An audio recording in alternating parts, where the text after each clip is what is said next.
amigos? Soy Berenice de la Cruz. Bienvenidos a una emisión más a este su programa Las Sufragistas. Esperando nos puedan acompañar a lo largo de esta media hora. Y como siempre es un placer presentar a mi compañera Jenny Herrera. ¿Cómo estás, Jenny?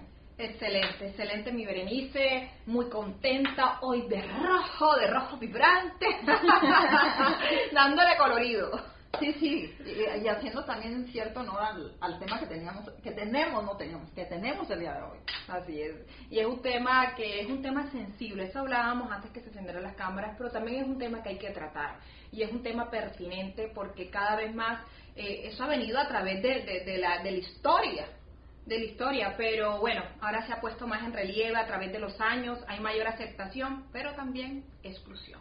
Exactamente, así es que bueno, comenzamos. ¿Qué tal, amigos? Pues ya estamos listos para comenzar. Ya se encuentra aquí con nosotros, que por cierto la tuvimos hace un par de semanas y la volvemos a invitar porque con ella, mira, el tema se va como agua. Y aparte la información importante que ella siempre nos trae. Y bueno, el tema de hoy es qué hacer cuando un hijo se declara homosexual. Y ella es la doctora Ana Gil García, es directora del Colegio San Agustín y ex superintendente, autora y líder comunitaria de la paridad a favor de la comunidad hispana. Así es que, bienvenida.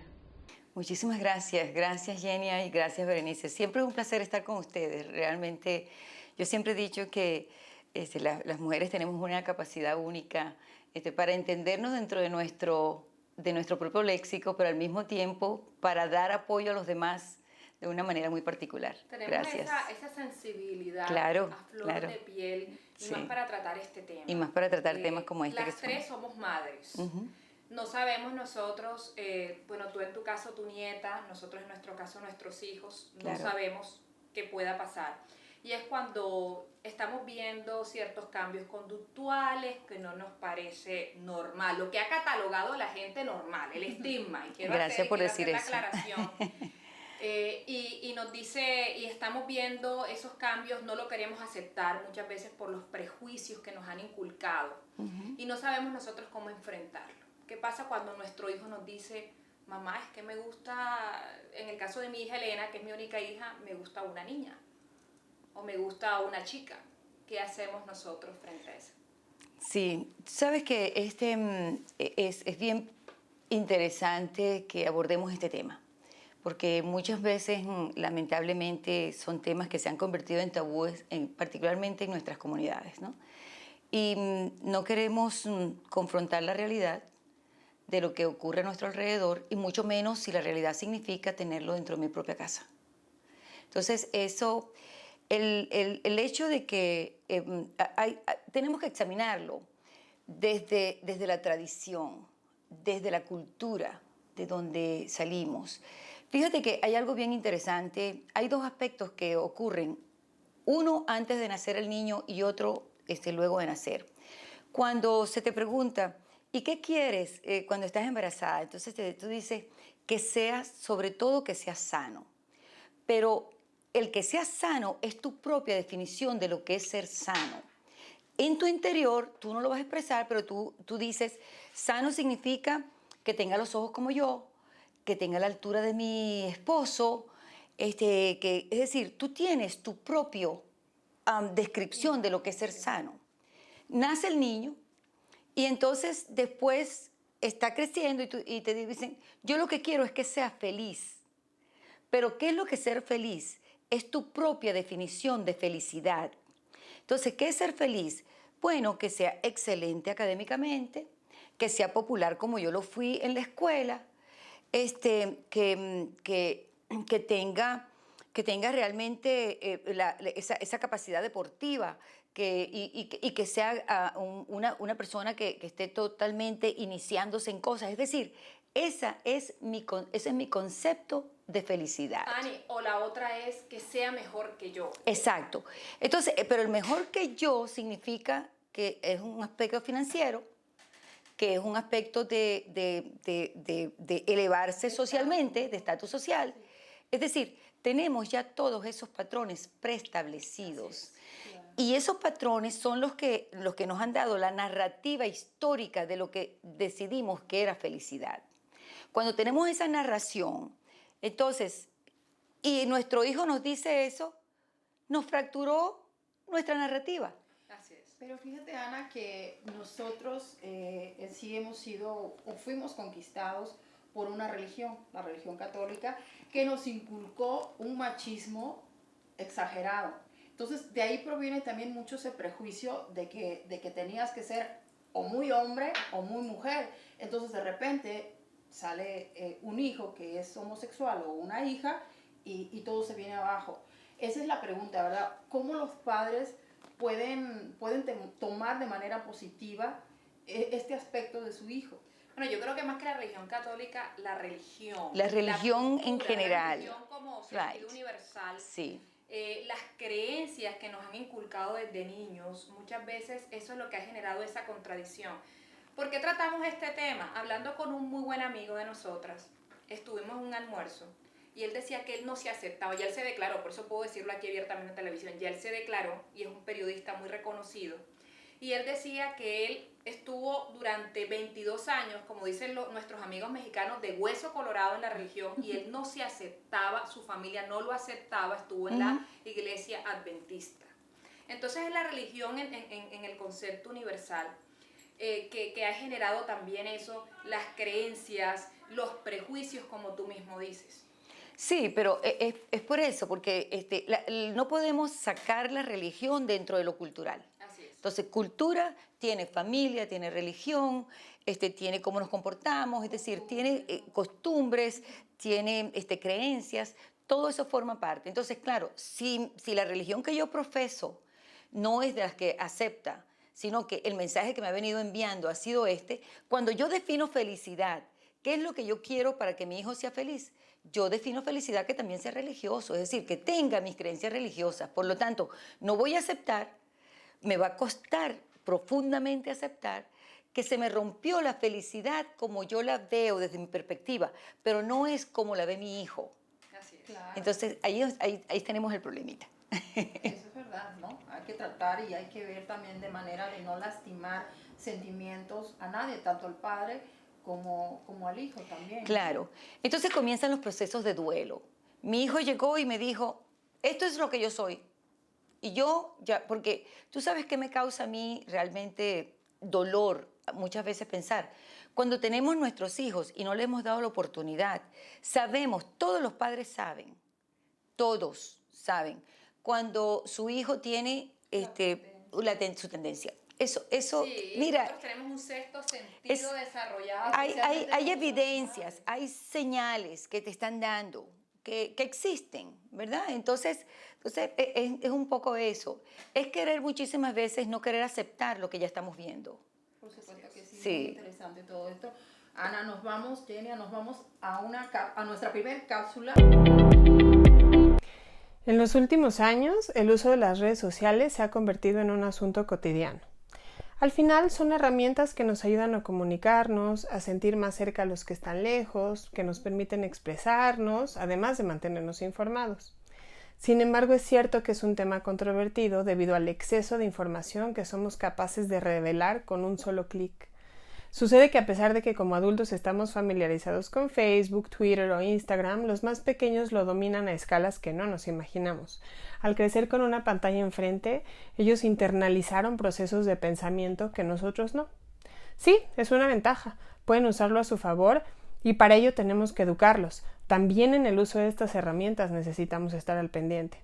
Lo primero es decidir cuándo y por qué nos parece adecuado dejarlos navegar libremente. No es lo mismo que usen la computadora de la casa para hacer tareas, bajar música, jugar, que regalarles un celular o una tableta que no vamos a supervisar. La mayoría de las redes sociales establecen en sus políticas de uso las edades para las que está creada. Es importante preguntarnos como padres por qué dejamos usar estas plataformas a nuestros hijos incluso cuando sabemos que no han alcanzado esa edad. Establecer ese límite seguro que no fue una decisión arbitraria por parte de los creadores de estas redes. Hemos escuchado tantas veces la frase todo lo que se sube a internet se queda ahí para siempre aunque lo borres, que ya nos hicimos inmunes a ella y no entendemos el impacto que tiene.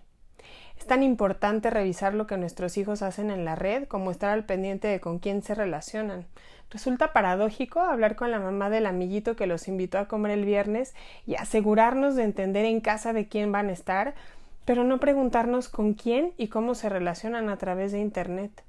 El cuidado de los niños debe ser en todos los niveles. Es tan importante saber con quién salen como su desenvolvimiento en la red.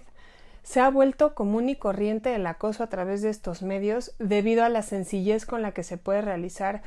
Basta tomar una foto poco favorecedora y postearla para tener a cientos o miles de niños burlándose de un pequeñín. No se trata de satanizar las redes sociales o tenerles miedo. Infinidad de padres de adolescentes les tienen terminantemente prohibido hacer uso de ellas cuando ya están en edad de hacerlo.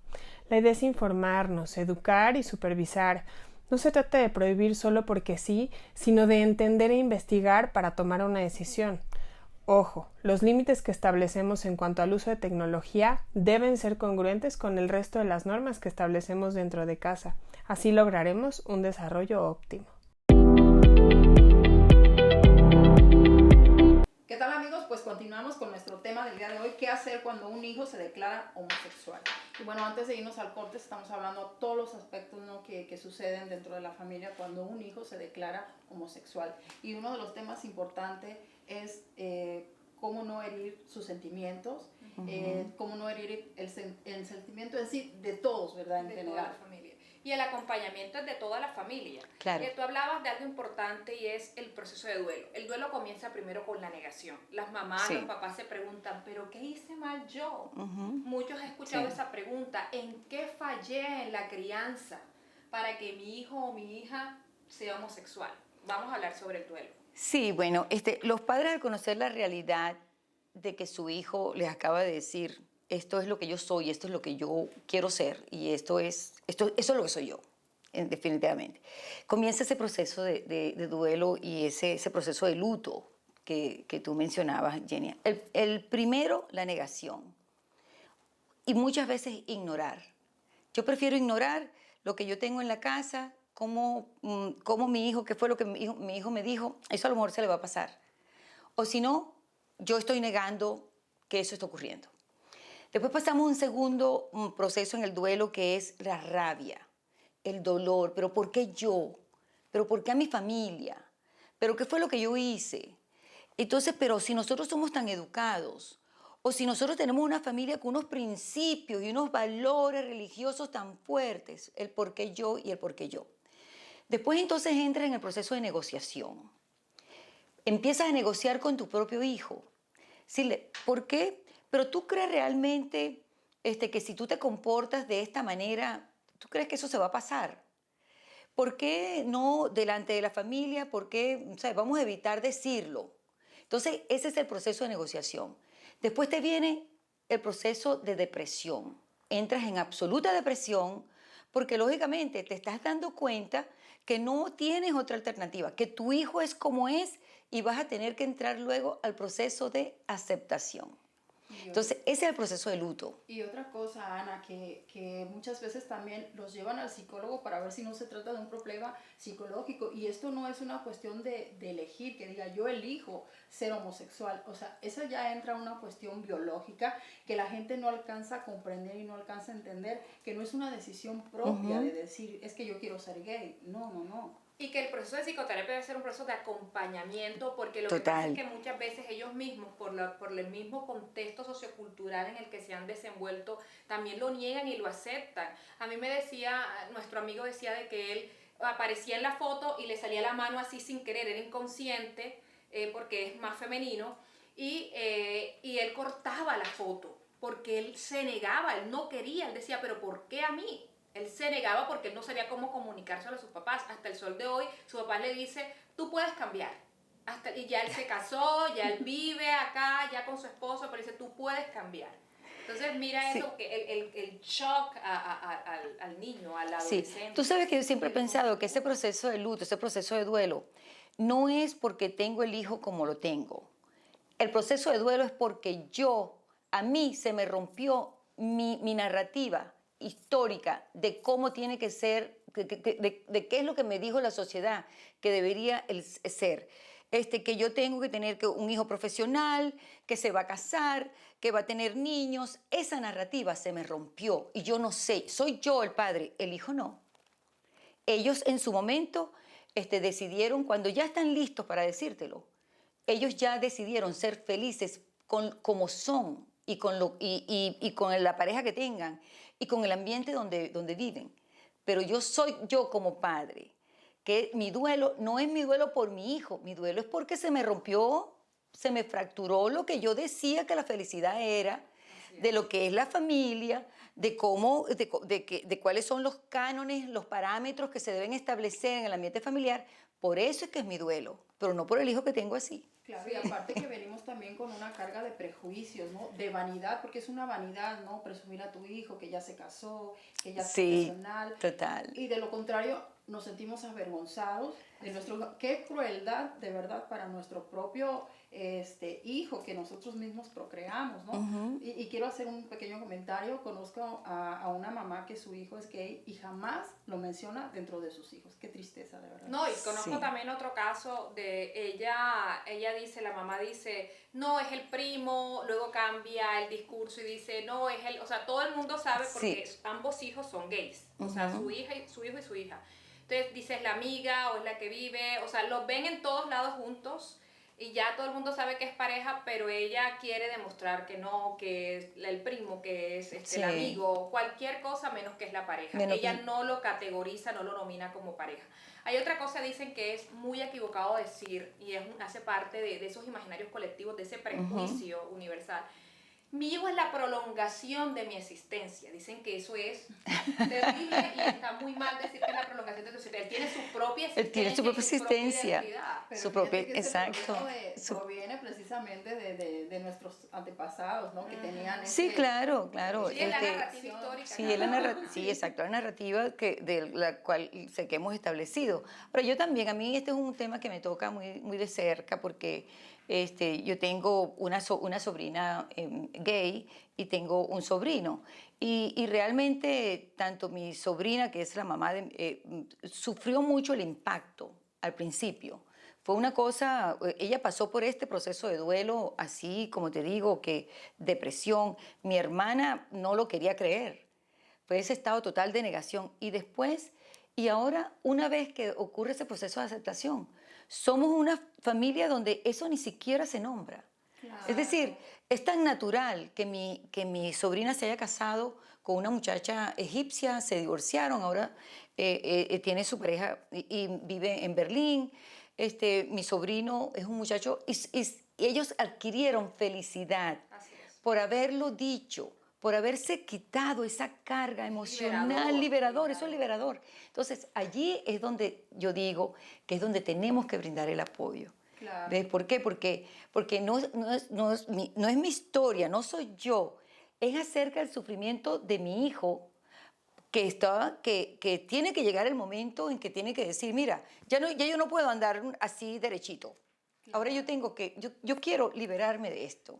Sí, es como reprimir su propia personalidad, su propio ser. Bueno, Ana, Yenia, nos vamos a nuestra segunda cápsula, ya volvemos. Hola amigos, ¿cómo están? Hoy les traigo unos daticos acerca de una enfermedad que ya se ha vuelto algo mítica en la comunidad cuando se trata de diagnóstico y tratamiento de la obesidad. Y es nada más y nada menos que de las enfermedades de la tiroides, más específicamente del hipotiroidismo, o de la tiroides como dicen algunos, aunque todos tenemos glándula tiroides, pues esta no es una enfermedad, es una glándula necesaria en nuestro organismo. El hipotiroidismo todavía sigue siendo una enfermedad bastante común en nuestros tiempos, y para que se hagan una idea, más o menos de cada 10 personas que padecen hipotiroidismo en el mundo, 8 o 9 son mujeres, y en el mundo lo padecen cerca de 200 millones de personas. Y se ha convertido casi en un mito urbano que ser hipotiroideo es una causa de obesidad. Y este concepto no es cierto del todo, pues las personas en hipotiroidismo que tienen una mala compensación de su enfermedad probablemente puedan ganar unos 2 o 3 kilos de peso representados en algo de grasa y líquidos, pero no 20 ni 30 kilos. Y además de eso, el concepto es todo lo contrario. Las personas en gran obesidad pueden hacer que su glándula se inflame y entre en un estado de un hipotiroidismo subclínico. Sin embargo, sí es cierto que las personas hipotiroideas que no están bien compensadas en su enfermedad de base es decir, que no toman los medicamentos de la manera adecuada, que no han sido diagnosticados de la manera adecuada y están en obesidad, puede costarles un poco más de trabajo lograr su peso saludable. Pero si su tratamiento está calculado con las cantidades, las dosis adecuadas de suplencia de hormona tiroidea y se siguen los controles adecuados, este paciente se va a comportar de una manera neutra, casi como si no tuviera la enfermedad, y de esta manera se pueden evitar múltiples complicaciones a largo plazo de no hacer un buen tratamiento. Así que si te han diagnosticado recientemente un hipotiroidismo y estás además en un proceso de pérdida de peso, este precisamente no es la causa de la obesidad, pero de igual manera tendrá que ser compensado para que todo el proceso fluya de manera adecuada. Soy tu Dr. Márquez Internista. Recuerda que pueden seguirme a través de redes sociales como @Dr. Márquez Internista. ¿Qué tal, amigos? Pues ya estamos en nuestro último y tercer segmento ya para darle la conclusión a nuestro tema del día de hoy, qué hacer cuando un hijo se declara homosexual, con nuestra invitada, la doctora Ana Gil García. Y que, por cierto, les hacemos la invitación para que en nuestras redes sociales que aparecen aquí abajo hagan sus preguntas, o si tienen alguna duda, algún comentario, pues nos lo hagan saber o nos lo hagan llegar. Así es, excelente. Bueno, vamos a hablar entonces, Ana, cuáles son, o sea, qué se envuelve allí cuando hay ciertos conceptos de suciedad, imaginarios colectivos de las personas que se relacionan al homosexualismo. Tú no quieres que tu hijo sufra porque va a haber una exposición mayor, porque va a haber discriminación. Pero también hay otros, como el underground, como que solamente cuando todo el mundo orgías, Sí, tiene una relación con depravación. Lujuria, depravación, o sea, no como algo normal, o sea, tú puedes estar independientemente de tu orientación sexual, 20, 30 años o no, o cambiar de pareja, eso no tiene nada que ver con tu orientación sexual. Pero siempre se ha relacionado eso como a lo sucio. Conclusión. Sí, qué interesante. Sí, realmente, claro, a lo mejor tiene algo, un proceso histórico, ¿no?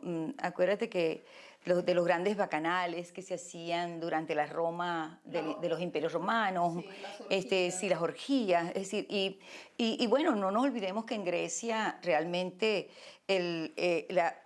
tenía significado el hecho de que un hombre pudiese ser acompañado de muchos muchachos jóvenes, porque eso le traía mayor sabiduría, es decir, es como exprimir la juventud para yo conservarme dentro de mis... Exacto, joven. Bueno, pero si vamos al campo cultural, hay muchísimas malas concepciones en nuestra cultura latina de lo que es ser homosexual, porque como en nuestros pueblos siempre fue castigado el hecho de que fuese homosexual, donde se han apedreado, porque es la verdad, a jóvenes porque eran homosexuales y se les han dado y se les ha matado. Entonces eso realmente, afortunadamente ha venido cambiando, ¿no? Sí. Pero eso ha existido, porque como tú decías, Berenice, es lo sucio, la lujuria, todo eso es lo que está asociado a la... Pero por eso es que los padres sufren tanto con aceptar que el hijo es homosexual, porque no es que, claro, se le rompe la narrativa en un primer lugar, pero en segundo lugar es todos los peligros que ellos ven con respecto a ese tipo de relación que va a tener su hijo, que ellos presumen que van a tener, exacto, porque realmente, bueno, viene lo de, es más, ay, mi hijo no va a poder tener hijos, no va a poder tener niños, ¿qué tipo de pareja se va a buscar mi hijo? Si él va a estar más expuesto a un HIV. Es decir, hay muchísimas de esas cosas, inclusive hay padres que creen que sus hijos no podrán volver nunca a la iglesia porque son homosexuales. Es decir, hay muchas de esas creencias que pasan a ser creencias, pero son temores, más que todo, porque siempre estamos buscando la felicidad de nuestros hijos. Y aquello que le toque a nuestros hijos, que cualquier dolor que nos o que se les cause nos va a afectar a nosotros directamente. Sí, y que ¿quién quiere ver que su hijo sufra? Nadie. Además uno dice, si Nadie. yo pudiera sufrirlo, yo mejor Sí. lo sufro. Cuando veas a tus hijos enfermos. Sí, claro, siempre, sí, exacto. Los padres van a ver que si los hijos son homosexuales, oye, su vida va a ser mucho más difícil que la vida de un heterosexual. Está asociada con el dolor. Con el dolor. Sí, claro, además que, como lo mencionas, es cierto que hoy en día ya es un tema un poquito más abierto, como que vamos en avance tanto Sí. para el hombre y la mujer que son homosexuales, y que no es ninguna tendencia, sino que es un proceso biológico, que es un gusto, ¿verdad? Un querer ser así. Exacto. No reprimir, no reprimir esa personalidad que ya nació con ellos. Esa orientación. Sí, una de las cosas buenas que ha ocurrido en este siglo, en el siglo XXI, ha sido la aceptación del homosexualismo como tal, de que existe como tal, y que realmente no necesariamente necesitas de un hombre para ser feliz, sino que si tu tendencia, su preferencia sexual es que otra mujer es la que te hace feliz, eso es. Entonces, no importa si tienes profesión, si no tienes profesión, no importa si tienes una ocupación, si tienes mucho dinero o poco dinero, eso no importa. A la larga, lo que sí tenemos que celebrar hoy en día es que las sociedades han adquirido conciencia de la importancia que tiene el ser humano como tal, no por su preferencia sexual.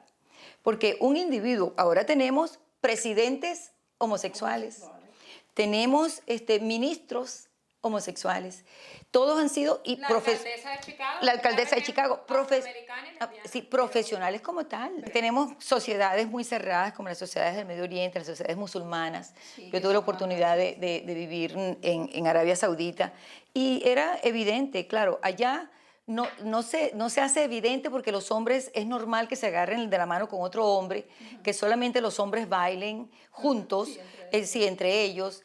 Y entonces, pero uno ve la feminidad de algunos de esos individuos, es decir, sus manerismos y todo, pero ellos no van a aceptar nunca de que eso existe. Pues muchísimas gracias, Ana Gil, como siempre es un placer que nos vengas a compartir temas muy interesantes como este. Se nos ha acabado el tiempo. ¿Algún mensaje que quieras dar ya por último? Bueno, mi mensaje es a los padres. Vamos a aceptar, siempre vamos a estar queriendo no producir dolor a nuestros hijos, ¿verdad?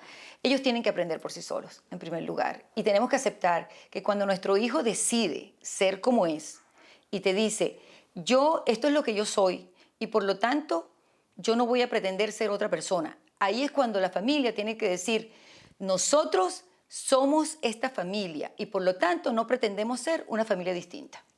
Muchísimas gracias. Qué lindo mensaje. Qué lindo mensaje. No pretendamos ser una familia distinta. Al final lo que queda es la familia. Claro. Y la armonía familiar y el apoyo de quién viene, de Pues tu de la familia. familia. De la Ese es el familia. deber moral. Sí. Claro. Gracias, Ana. Gracias, Berenice. Gracias a todos ustedes. Gracias a ustedes. Nos vemos el próximo domingo a las 6:30 acá por Concast. No olviden seguirnos en las redes sociales como Las Sufragistas. Un besito. Chao, chao. Chao, chao. Chao. Síguenos a través de Facebook, Twitter, YouTube, Instagram como Berenice de la Cruz.